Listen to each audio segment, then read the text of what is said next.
This week on the show, we look ahead to what the Red Sox might be doing at the MLB's winter meetings with Boston sports journalist Sean McAdam. We react to the news over the weekend about the evil empire. Yes, Giancarlo Stanton now in pinstripes. And what are the Celtics and Bruins up to? We get to all that and more. Calling It starts right now.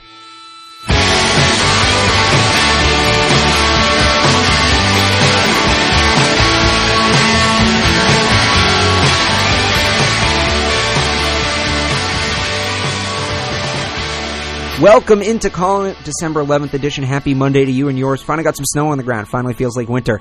Yeah, unfortunately. You enjoy that storm? No. So this is where we normally talk about the Patriots decimating whatever opponent they did on Sunday. But Monday Night Football this week, so we're not going to do a preview on the show because it would obviously make the show very old very quickly. If you want to check out a preview of the game, check out our Twitter feed at Calling It Podcast. We did a live Periscope earlier in the day, so you can get all your previews there. But baseball, actually, believe it or not, was the story this weekend. It was, much to the Red Sox chagrin.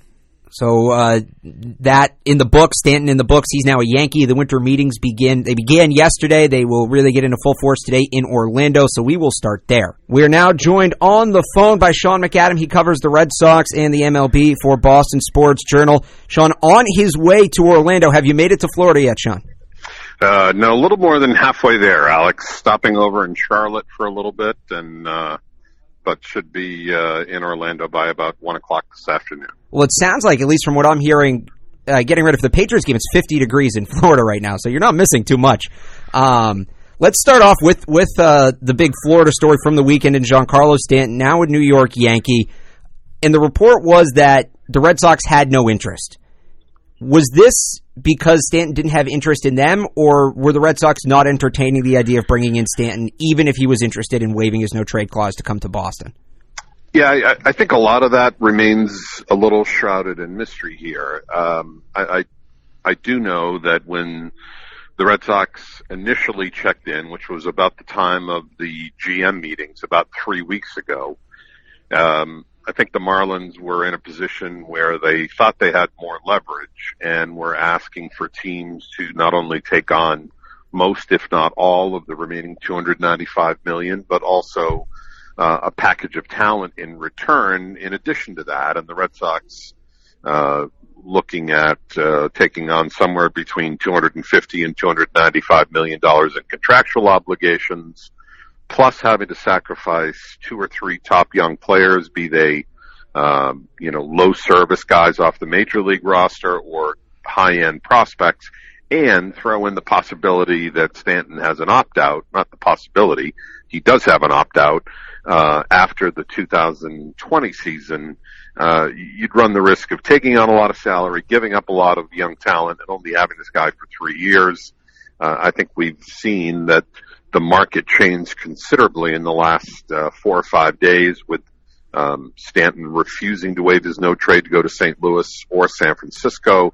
I think that put New York in a different, rather Miami in a different hole, and they seem to be pretty focused pretty quickly on the Yankees, whether they gave the Red Sox another opportunity to get back in, or whether it was true that Stanton had indicated that he wouldn't come to Boston. I'm not sure we're ever going to get to the bottom of that, but it's certainly a complicated process that results in the Yankees getting another big bat. So the Red Sox could have probably given more to the Marlins than what the Yankees had offered him. Would there have been any chance of the Red Sox being able to, convince Giancarlo Stanton to waive his no-trade clause to come to Boston and be a part of the Red Sox? Well, again, we don't know that he necessarily ruled out Boston. I mean, there were conflicting reports about him. Some people had him saying that he absolutely wouldn't go to Boston, some saying that he hadn't made up his mind on Boston. And as I said, I'm not sure we're ever going to get the proper timeline and background on that. But Stanton seems like the kind of guy that, when he makes up his mind, I'm not sure there's going to be a lot of convincing. There was this expectation, because he's from the LA area, that he would have approved a deal to go to the Giants. It's a great city. It's a beautiful ballpark. despite their struggles this past season. The Giants are usually competitive. There's a lot to like there, and yet even after meeting with some Giants people late last week, he wouldn't waive his no trade there. So it's unclear how many were on that final list of places he would approve to go. Whether Boston was an ironclad no or a soft no, or it never really came up after they went through the St. Louis and San Francisco options, that remains unclear. So the consensus seemed to be, after the Red Sox lost in the ALDS, that they were one piece away. That was the term thrown around a lot, one piece away from contending with a team like Houston for the title. You have Houston come back. They didn't really lose anybody. The Yankees add Stanton. Are the Red Sox still one piece away, or is that gap bigger, and how much bigger? Yeah, I think it is bigger. It's hard not to think otherwise, because I think the case could be made, even though the Red Sox won the division and finished just ahead of the Yankees at the end of the year, that, the Red Sox won one postseason game, and the Yankees ended up winning the wild card, winning the division series, and taking the eventual World Series champs to 7 games. So I think there was a gap. Never mind Houston, that much was demonstrated in the division series that the Astros carried pretty handily. But I think you would now rank the Red Sox third among those teams. And I'm not necessarily convinced that they're ahead of Cleveland, a team that got bounced by the Yankees. So the fact that they've added Stanton and made themselves that much more formidable, I think ups the ante for the Red Sox to somehow come up with a way to counter what the Yankees have done. And we're talking to Sean McAdam of Boston Sports Journal. Sean, winter meeting's right around the corner. A bunch of names being thrown out there in regards to who the Red Sox will go after. Who do you think is the most likely acquisition for the Red Sox? Who do you think they're going to target heading into these winter meetings? I don't think there's any question that since the end of the beginning of free agency after the World Series, that J.D. Martinez has been the guy that has most intrigued the Red Sox. That doesn't mean that it's a slam dunk that they're going to get him. He certainly is going to command top dollar. And in fact, you could make the case that Martinez's value, that the Stanton trade to New York hurt the Red Sox in 2 ways. One, you've got the Yankees, their division rivals, getting stronger and adding another powerful 50 home run bat to go with an already potent lineup. That's bad enough. But now consider that 2 teams who it was logical to assume one of them was probably going to get Stanton, either St. Louis or San Francisco, both whiffed when he wouldn't waive his no trade to go to either place. So those teams are now also in the market, or still in the market rather, for a big bat like Martinez. So I wouldn't expect that Martinez is going to get signed this week. I think we are going to see, and probably have begun to see, the logjam has been broken somewhat in terms of activity. You had a couple of relievers come off the board this weekend already, and there's undoubtedly going to be more talk now that both Ohtani and Stanton have been settled, and the teams that were runner-ups can move on to what else they wanted to do. I think Martinez continues to be the guy they're going to target, but I think it may go into and pass the first of the year before Martinez makes a decision. Scott Boris's clients, and he controls not only Martinez, but Eric Hosmer, another name that's been linked to the Red Sox. Typically, Boris guys go late in the offseason as he builds the drama and allows teams to sort of bid against one another and drive the asking price up. So it's unlikely that either of these guys is going to get signed in the next 4 days. A lot of people are talking about the bats. Personally, I'm a little worried about the pitching. A lot of people have said, the Red Sox can counter this Yankees lineup with strong pitching, but the news last night or Sunday night about Stephen Wright, Doug Fister's already gone. He's signed elsewhere. David Price finished last season on uncertain terms. Can the Red Sox sink any more money into pitching, or do you expect them to sink a lot of money into pitching given what they have tied up with Sale in a couple years and Price now? Probably not. I think they're probably in the market for a back-end guy, whether that be the equivalent of Fister from a year ago, someone who could, represent some depth options.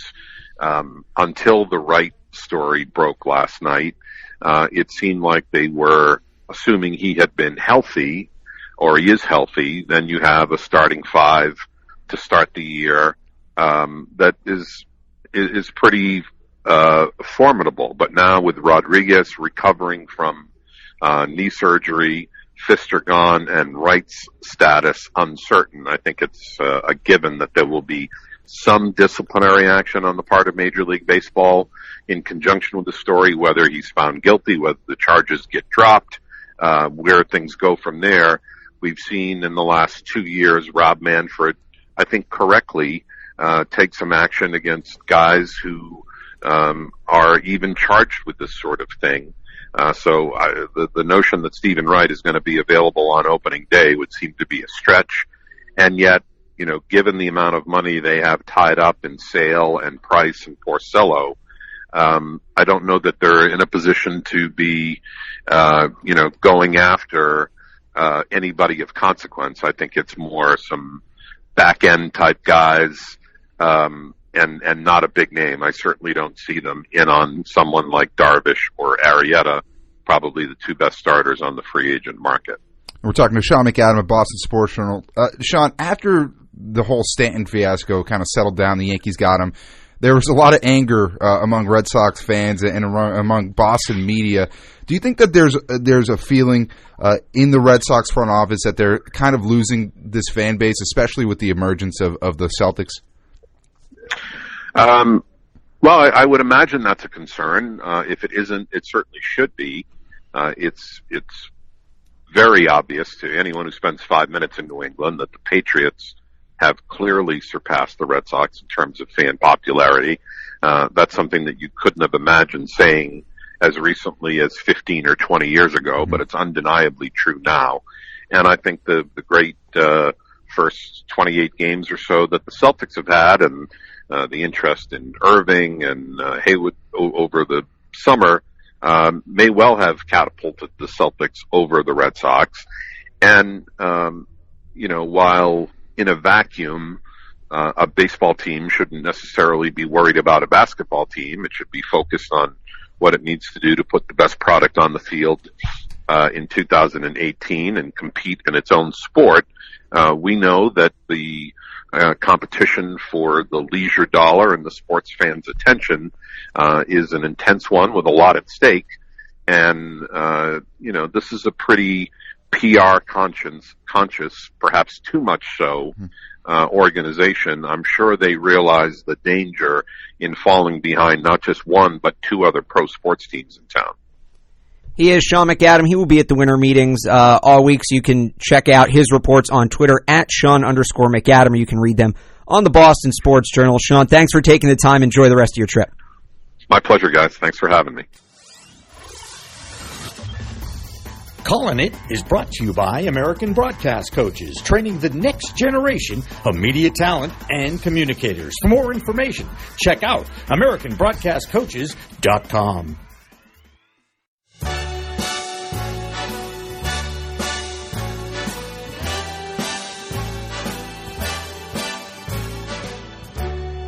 Oh, that hurts. Doesn't feel good. It's not a fun weekend for Red Sox fans at all. Welcome back to the Callin' It podcast. Alex Barth, Alex Lebowitz. We're powered by CLNS Media. Check out their new website, clnsmedia.com, to catch this show and all their other programs over the weekend. If you missed it, Giancarlo Stanton turned down a trade to the Cardinals, turned down a trade to the Giants, and is now a member of the New York Yankees. We talked a little bit about it with Sean, but I wanted to get our reactions because they're not positive at all. I am furious. I wouldn't say I'm furious. I'm definitely disappointed. Definitely not surprised. We're like a couple of parents. We're not angry. We're just disappointed. Just disappointed. I just figured that the Red Sox would be really in on this one because it made sense for them. Even if you believe, as many do, that they're about being a marketable organization, a marketable business above a winning team, this move still made sense. Guess what? 5 years, Giancarlo Stanton, if he stays in, that's a good deal. That's like and it would have been great for the Red Sox. They need power. It made sense on all cylinders, but still, they didn't fight quite hard enough to make it happen, and now your biggest rival and probably the new favorites of the AL have the home run king. Well, you mentioned the PR moves, and I want to start here. I kind of went on this a little bit of last week when we talked about Gronk, but the Red Sox PR machine. First, let me say this first of all, and I'm sorry, Red Sox fans. I'm sorry to break this to you if you haven't realized already. Your beloved Red Sox don't care about winning World Series anymore. They don't. At least not at cost. They want to replicate 2013 when they took a rebuilding team and miraculously won, but that was a fluke. I'm sorry, it was. That was a rebuild team that got absurdly hot. That's not going to happen every year. The Red Sox still think they can win as a small market team. They'd rather make money than spend money to win big. They're the Cincinnati Bengals. That's what they are. And it makes sense because John Farrell had the job security, it seemed like, of Marvin Lewis. But John Henry is fine operating in the green so he can spend his money on a soccer team and his boats and his racehorses. If he's making money, why would he spend more to make more? He's happy with what he's making, which is annoying. And on top of that, the PR machine is enabled because we both know there's those the fans that say, well, JD Martinez has better, hits better against lefties when it's below 40 degrees. They do suck, but they're what's enabling the Red Sox to do this, and they're the downfall, honestly, of they're part of the reason why the Boston sports fan has such a negative image. It's the same people who said you could suspend Gronk for the rest of the season and the Patriots would still win out. It's the same people who like the Tyler Seguin trade. It's the same people who thought taking Kelly Olynyk over Giannis Antetokounmpo was a good idea because you need strong bench pieces. Shut up! These people are morons! People just assume because Boston is in the title, the team will win. And we've been spoiled, and it's been great. But that doesn't make that true. You need talent to win, I think is going to be the name of my memoir. You need talent to win. And I think a lot of the fans in the city, the Pink Hats, those who were born after the year 2000, okay, and I know people include us in that group, but we went through 03, we went through 07, we kind of know, all right? These younger fans who just assume because it's Boston, the teams will win. And the Pink Hats who assume that you need talent to win. You're not going to win just because you're a Boston team. And I feel like people ignore that fact a lot more than they should. That's the minority. I think most people are frustrated. But it's enough. I feel like it's enough that the Red Sox can justify signing JD Martinez over trading for Giancarlo Stanton. I think the only thing that justifies them not going after Giancarlo Stanton in this deal and eating that contract is that they have someone in the works for next year. Or Say it. Harper. Give me the name. Yes. Harper. I think that's the only thing that justifies them not going 100% in on Giancarlo Stanton. And if that's the case, guess what? I'm all right with that. I'm all right with that. I think I'd rather have Harper than Stan if I'm being honest. I would too. No, I would too. But do you have any faith that that's what Dave Dombrowski's doing? No, and exactly. But the reason I don't have faith that Dave Dombrowski's doing, I think it comes down to what the ownership wants over what Dave Dombrowski wants. Dave Dombrowski would have been willing to part ways with a lot of pieces to get Giancarlo Stanton in Boston. He was willing to part ways with Yoan Moncada to bring Chris Salen. He was willing to part ways with what is it, Anderson Espinosa to bring in Drew Pomerantz. So he's willing to. It's always been his thing. He's willing to let go of pieces that other owners or GMs or front office guys wouldn't be willing to get rid of. This doesn't make sense to me if they don't get someone next offseason. I think they will, though. I don't think they were that. You think they will? I think. Well, somebody. To me, it's Harper or bust at this point. Or Machado. If he doesn't stay, there's no chance. Given his history with the Red Sox, there's no chance. You have to be semi-realistic. I'll say this: you mentioned Dombrowski trading for Sale, and everybody said, "Oh, Dombrowski's fine. He made the Sale trade. He took his best prospects. He took his best prospects and threw them at the wall, and that's what he's done his entire career. Yeah. He throws prospects at a problem to fix it. He couldn't do that this time because he has no prospects left. And look, he failed to make the move. You still have more than what the Yankees offered. You do, but I don't know. I don't think Dave Dombrowski's a good GM, okay? He's never solved any problem outside of throwing his best prospects at a problem.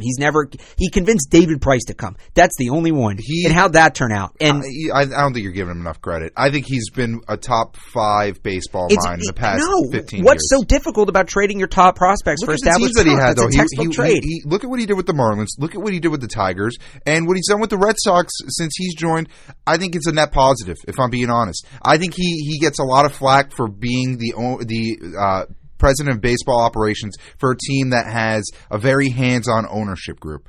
That's it. I think sometimes he gets a little too aggressive, but I'll take a guy like that over a guy like I'll take him over Ben Cherington. Ben Cherington might be better at evaluating young talent, but in regards to making baseball moves and to making trades that will better your team, on paper the Red Sox are better. One trade that's bettered the team. Two if you want to count Eduardo Nunez. 2 trades that have bettered the baseball team. I mean, he's brought in Pomerantz, he brought in Sale, he brought in I'll give you Sale. He brought in Kimbrel. Did Pomerantz make them better? Yeah, absolutely. This year? Let me ask this. Was there another way they could have acquired a pitcher who would give you similar numbers to Pomerantz without giving up a player like Espinosa? But Espinosa's been a disappointment. You didn't know that when you can't. Hindsight's 2020. That's true. I'll but it's worked out. You got to give him credit for trades that work out, right? Because I'm going to give him credit for those. I think get. Well, okay, but then you have to really hit him on the Tyler Thornburg trade. That's the one where you look at and you say that didn't work out. That did not work. And out. how about the trades he didn't make?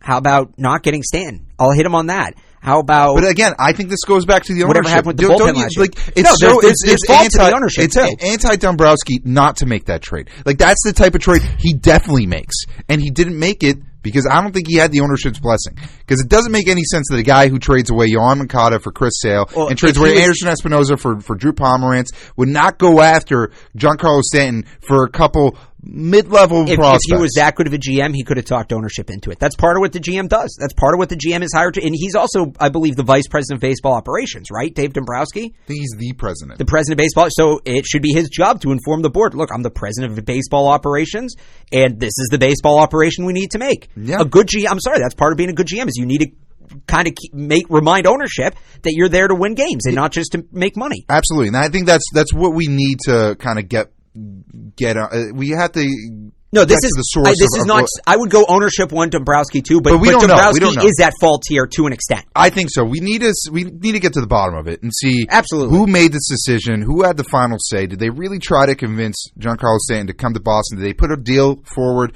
that would have been good for both parties, at least better for the Marlins? I don't think that would have been hard to do. And who was really the decision maker in this? I don't think it was Dombrowski. This is a move Dombrowski makes. I don't think it is because he doesn't have he makes it if he still has the prospects from the Sale trade. But the thing is, you trade away. Guess what? Jackie Bradley Jr. He's gone. Trade away or Bogarts, one of those two. They're gone. And then Jay Groom, Michael Chavis, do that in a heartbeat, and they would have been up for doing that. To get Giancarlo Stanton in Boston, Dombrowski would have made that deal. John Henry did not want to make that deal. And I do fault as much as I come at Dombrowski, I do fault ownership first. But I'll leave it with this. So you weren't with the show yet, but we had a show the day after the Celtics didn't get DeMarcus Cousins. Yeah. And I was livid. I love DeMarcus Cousins. I still do. I think he's a top 10 player in the league. I know he has some attitude issues. I don't care. That's the kind of player you want on your team if you're trying to win championships. And I came on the show. You can go back through the archives on the CLNS media website or the CLNS app. Go back and listen, whatever the date was. You can Google the date of the trade. I don't remember. It's the day after. And we used to name our episodes by the date, so you can find it pretty easily. And I went at the Celtics. I was pissed off. I was angry. And it was like, this is what they've been waiting for. This was the whole point. This kind of player doesn't become available. They could have got him for pennies on the dollar, which the Pelicans, right, sound familiar. Pennies on the dollar, transformative player. And I said on that show, the only justification, the only vindication for the Celtics in this is if they go out and get another top 10 player in the next calendar year, which I didn't think they could do, personally. I did not think they could do. I kind of said it half sarcastically. Now they went out and they got Kyrie Irving. Mm-hmm. And they also drafted Jason Tatum. And I now look at it and say, okay, you know what? I was angry, but the plan was in place and it worked out in the end. So, you know what? Chalk it up as a loss for me. Good for Danny Ainge. The baseball's a different sport. The Red Sox are built differently than the Celtics. Dave Dombrowski's not trading for Kyrie Irving. He's not drafting Jason Tatum. The only vindication, and I'm going to use this phrase again, the only vindication for the Boston Red Sox in this, you said names. Name. There is one name that vindicates them, and that is Bryce Harper. Absolutely. And anything short of that next off, and I don't think Dave Dombrowski's that forward thinking. I don't think that's his plan. And if ownership didn't want to pay Stanton, they're certainly not going to want to pay Bryce Harper. Certainly not. It's going to be a record $100 million more on that. It's going to be $400 million. And he's worth more money than Stanton because he doesn't have the injury history and he's a little more versatile in the field. He's younger and he's worth more. I would pay him. Baseball doesn't have a salary cap. The Red Sox are a big market team. They refuse to take advantage of that. And there are three teams that can act like they can print money. The Dodgers, the Yankees, and the Red Sox. Two of them are doing it. Two of them were a step away from the World Series last year. One of them wasn't. And it's the same team that's not acting like a big market team. Anything short of Bryce Harper next offseason, I'm disappointed. This is one guy who plays a huge role in whether or not this happens.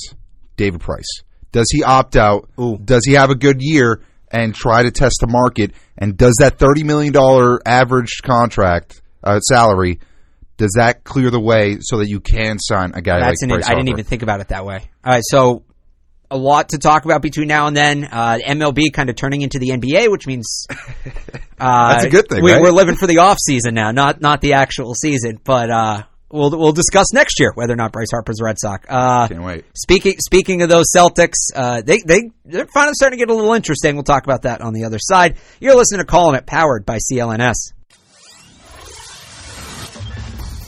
Calling It is brought to you by American Broadcast Coaches, training the next generation of media talent and communicators. For more information, check out AmericanBroadcastCoaches.com.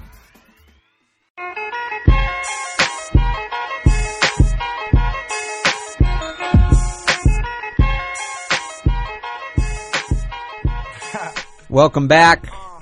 Again, if you're wondering why we're not talking Patriots this week, Monday Night Football, we didn't want to record a preview because obviously that would get stale really quickly. So for a Patriots preview, you can check out our Twitter feed at Calling It Podcast. We did a Periscope Monday morning.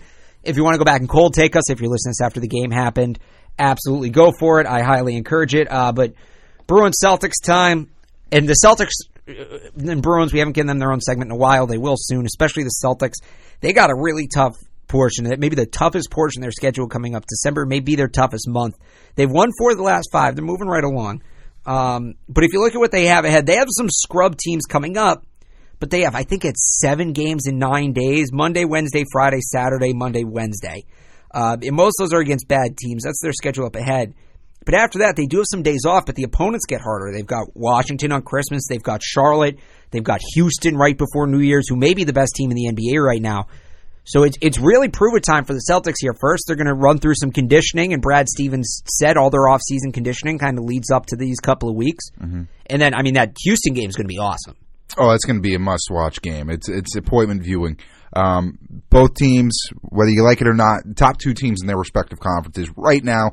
Obviously, Golden State's better than Houston. Cavaliers probably better than the Celtics. But these are the 2 teams that are playing unbelievably right now.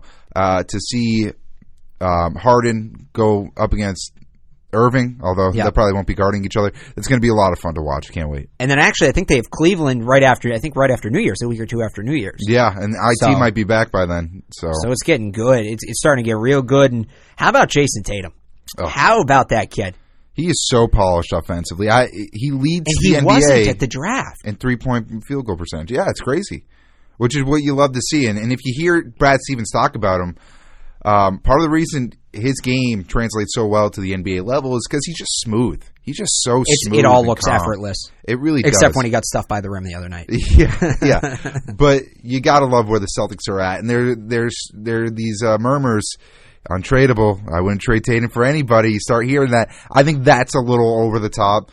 But he's looking like a guy whose ceiling is really endless. I don't think there's any chance the Celtics trade Tatum for Davis because there's no way the Pelicans would do it. But I'll say this too, keeping with the kids. Jaylen Brown, between Jaylen Brown's mask, Jaylen Brown's goggles, Kyrie Irving's mask, I love how goofy this team looks. And I want between the short shorts, the high top fade, the goggles, Jaylen Brown looks straight out of another decade, and he needs to just try to look as old school as possible. Yeah. I want him to go Patrick Ewing knee pads next. Oh, that'd be amazing. That'd be hilarious. Yeah, maybe a headband on top of it, just to try to load up on the accessories. I think that's the way to go. But like the old school accessories, not like the new age shooting sleeve and all that. No, not necessarily the headband, but I'm saying like there's loading up on the accessories, then there's just going with the old school look. That's true. Right, maybe the wrist sweatband with the logo on it. Like I don't feel like no one has those anymore. So some real cutting basketball talk for you there. Yes. The Bruins are also playing really well now that they're healthy. As much as I ripped them, and early in the season maybe it's because they're not healthy, but I don't think it is. It was. They've won 4 of their last 5. They're playing exceptional hockey. That one loss is to Nashville, and they actually played okay in that game, despite giving up a few early goals. And they've got a relatively easy stretch of their schedule coming up. The old saying is, If you are in a playoff spot for U.S. Thanksgiving, you're in good shape. Here we are a couple weeks after Thanksgiving. Bruins holding on to a playoff spot. Are you, and I feel like we do this every week, are you buying this team yet as a playoff team? I think so. I think Tuukka's also because you weren't in last week. So no. I said they were a playoff team last week. I said they could sneak in as a 6 to 8 seed. That's not saying they are a playoff team. That's saying they could sneak in. Are you expecting them to make the playoffs concrete? I think it all hinges on whether or not Tuukka can continue to play well. I think so. You're not 100%. Not 100%, but I'm definitely getting there. I think Tuukka's starting to take back that starting role. Khudobin a couple games ago, he got kind of shelled, let up 4 goals and like 14 shots faced. So I think with Tuukka playing more confidently, playing better, this team obviously will start playing more confidently, playing better. And this stretch, I don't think you're giving enough credit. They have coming up the Red Wings, not great, but then they have the Capitals, the Rangers, the Blue Jackets. Oh, I skipped my eyes. I know you're right. I was looking at after that Buffalo, Winnipeg, Detroit. Yeah, I missed those 3. So it's going to get really hard, then really easy. Yeah, and even the Jets aren't playing that horrible. They're playing better than the Bruins. Most of these games are home. They have 6 of their next 8 at home. Yeah, so they play the Capitals and the Rangers at home, and the Blue Jackets all at home. So if they come out of those that 3-game set winning 2 of those, they'll be in really good shape. Even just get 3 points, win and an overtime loss. Yeah. I think this is a playoff team if they can stay healthy, which is a big if. But you have David Backes playing without his colon. Who knows what Patrice Bergeron's dealing with? This team's starting to get likable, and the kids have obviously been great. Charlie McAvoy seems legit. I'm really enjoying the Bruins. To me, are almost just as fun of a watch as the Celtics right now. Just it's so different from Claude when they just played such a boring style of hockey and they didn't showcase any of their talent. They're not doing it as much as I would like them to, but the tempo's up. They are starting to develop some not elite scorers, but they have go-to scorers now, which they never had. You didn't know who the next goal was coming from under Claude. It was really by committee. Now you know Marchand, Bergeron, Pasternak. McAvoy's probably going to have an assist tonight if they're playing well. They kind of have established a hierarchy of offense which they never had. Yeah, and you're getting the young guys involved who are playing very well, and you're getting a really good contribution from the veterans. Backes, obviously McAvoy's playing really well, and Pasternak, I think he's leading the team in points right now. So overall, love what you're seeing from the Bruins, given what their roster is right now. You know, you're wondering why we're not talking about it that much. If you're listening, if you couldn't tell, we like to complain. There's not much to complain about in the world of the Celtics and the Bruins right now. So we'll see what happens come February. But that's it for that roundup. We got one more thing coming up. You're not going to want to miss this. On the other side, you listen to Calling It, powered by CLNS. Calling It is brought to you by American Broadcast Coaches, training the next generation of media talent and communicators. For more information, check out AmericanBroadcastCoaches.com. I'm going down south. I'm gonna have myself. All right, welcome back to Calling It.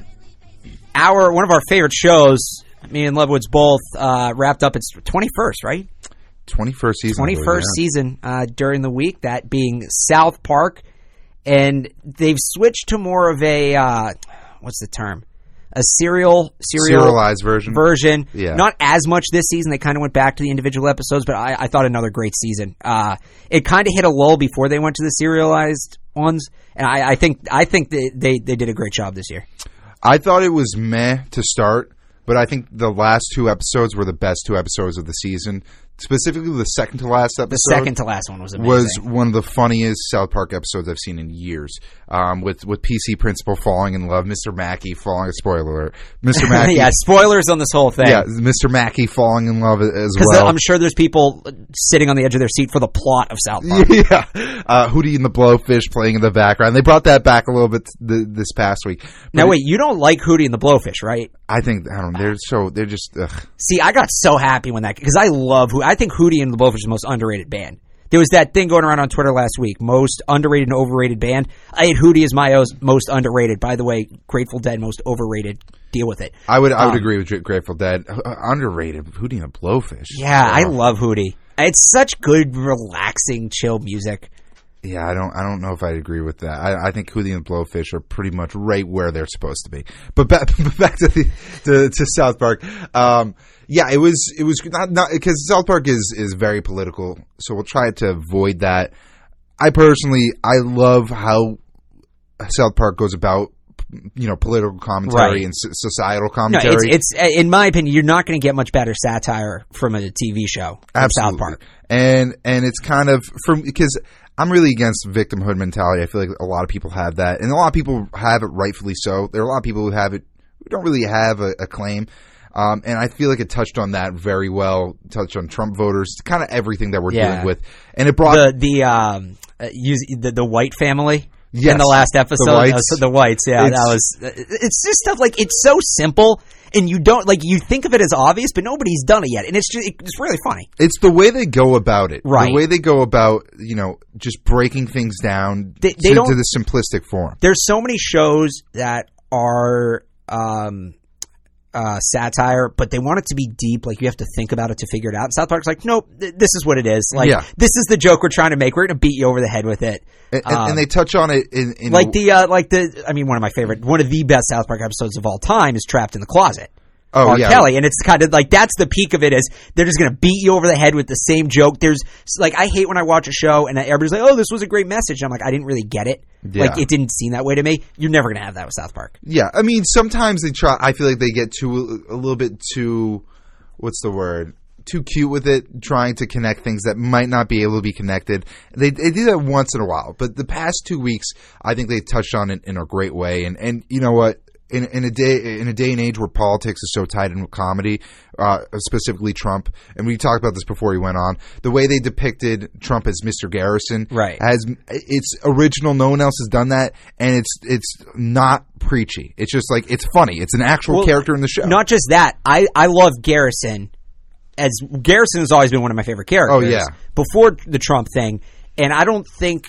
And Matt and Trey have actually, it's not that I don't think, I've seen the interview. They didn't expect Trump to win. That's why they felt comfortable making Garrison Trump, because after the election, they could just put him back to Garrison. Obviously, that didn't happen. Yeah. But they've been able to keep him in the show as Mr. Garrison, not necessarily as Donald Trump, which is great, because he's just such the Witches episode, when he just comes on Air Force One, is fantastic. Who is your favorite character this season? This season, my favorite character, that's really tough. My least favorite, I hated Kyle this season. He was brutal. Oh, but he gave some of the funniest moments. The whole callbacks to the movie in that second to last episode were amazing. Oh, it's hilarious. Like mother, like son. And then Cartman's girlfriend. Oh my God, Heidi. You didn't like Heidi? No, I thought she was great. I think the fact that there was a female Cartman was awesome. That Heidi was my favorite character. But it came full circle, and then the final episode where she's like, "You tried to kill me multiple times." To Cartman was hilarious. We've all been in that situation. Because the whole thing where we've all been in that situation where we like a girl and she ends up with some guy and then he just ruins her, and we've all seen that happen, and they just depicted that so perfectly. Yeah. But it's more funny because there's no rivalry like Cartman and Kyle. Right. And to see this girl... They put a girl in the middle of it. Kyle became Heidi and Heidi became Cartman. Right. So it was kind of to see all these shifts and how these characters acted was hilarious. I'm looking forward to see if they carry this storyline over into next season. That Mr. Garrison being the president still, PC principal better be back. Yeah, PC. They used him a lot the first season he was on. They didn't use him much last season, but they brought him back, I thought, which was good. And Strong Woman will probably hang around. That's for those of you who don't watch South Park, it's the actual name of a character. Yeah, Strong Woman and Precinct Principal Woman. Principal Woman, that's right, yes. And then what's Mr. Mackey's love interest? What's her name? Misconduct. Misconduct. Yes. I thought that whole... Just basically what they did is, for a lot of the characters they introduce either female versions of the male characters and male versions of the female characters. I thought that was really interesting. There's a lot of female versions of the male, because you have Heidi as Cartman, right? Strong Woman as PC principal, and Misconduct as Mr. Mackey. So you have that a lot. Misinformation's a character too from another episode. Oh, she's the psychic they go to see when Butters thinks Cartman is dead. Okay, maybe, yeah. That's a good episode too. Yeah, but it was a good season. It's solid. It's funny. It's awesome to see how South Park's evolved. Family Guy, I can't watch it anymore. It's the same thing every episode. I still hang on. I'm still a Seth MacFarlane fanboy. I like Seth MacFarlane, but they have so many writers, and it's the same formula. Cut back to this obscure. I stopped watching The Simpsons. I think I feel the way about The Simpsons you do about like I still like The Simpsons, and I'll go watch the old episodes all the time. But the new ones, they're just out of ideas. Yeah, I haven't watched Simpsons in a while. I think the South Park's the only one of those shows that still has. I'll say this: the 10 o'clock Wednesday time spot on Comedy Central is much watched because it's South Park in the fall, and I think that's going to be Drunk History's time spot. Drunk History's great. Drunk History. Yeah. If you don't watch Drunk History, literally they just get comedians drunk and they tell their favorite story. Truthfully, I've learned from watching that show. And then they have an actual right, and then they have actors act it out. But yeah. Let's say that while telling the story, the comedian burps, the actor will burp. It's great. Or they'll be sidetracked by a different story, unrelated, yeah. And the drunk character will start saying that in the whatever scene they're in. If you need a good intro one, there's a sports figures one to bring us back to the crux of this podcast. And it's who are the story? I know one of them is Jim Thorpe. Yep. And they have the guy from Game of Thrones as Jim Thorpe. But that's a good one. So, Drunk History is also a good show, but another fantastic season of South Park. Well done, Matt and Trey. They did it again. Yeah. All right, that's going to do it for us this week. Make sure you follow us on Twitter at Calling It Podcast. Subscribe on iTunes as well, and make sure you follow at CLNS Media on Twitter. Check out their website. Check out this show and the rest of their great content, clnsmedia.com. Next week, Patriots-Steelers. We will have the breakdown. Will we be in panic mode, perhaps, or will things be going according to plan? Celtics tough week 2. We'll talk about that. All that more next week. Until then, he's Alex Lebowitz. I'm Alex Barth. This has been Called It, powered by CLNS. And we'll talk to you next week.